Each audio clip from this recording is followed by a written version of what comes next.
دل میں بوجھ ہو، عداوت ہو، حسد ہو، لوگوں کے لیے کینہ بھرا ہوا ہو اور اعمال قبول ہو جائیں؟ نہ، اس کریم کے کچھ فیصلے ہیں، وہ اعمال کی قبولیت کے آداب بتاتا ہے۔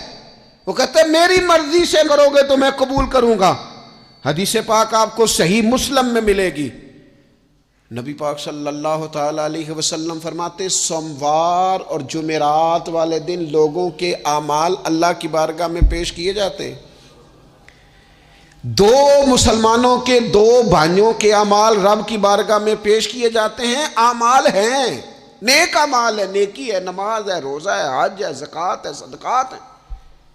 وہ نیک اعمال اللہ کی بارگاہ میں جمعرات اور پیر کو پیش کیے جاتے ہیں۔ رب کریم فرماتے ٹھہر جو ذرا ان کے اعمال کو روک دو۔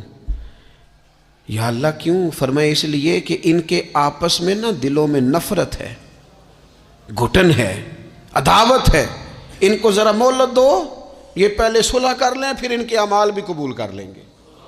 کہ نہ عداوتیں پالی ہوئی ہیں، اپنے دلوں کے اندر گھٹن پیدا کی ہوئی، اختلاف کہاں نہیں ہوتا، لیکن نفرتیں پیدا کر لینا۔ کیا جرم کیا ہے بھائی نے؟ کون سا کفر کر بیٹھے ہیں رشتہ دار؟ کون سی ایسی بات نکل گئی ہے جو زندگی کے ناطے توڑ کے بیٹھ گئے ہم؟ رب کہتا ہے نہیں قبول ہوں گے ابھی اس کے اعمال، روک دو جب تک یہ آپس میں صلح نہ کر لے۔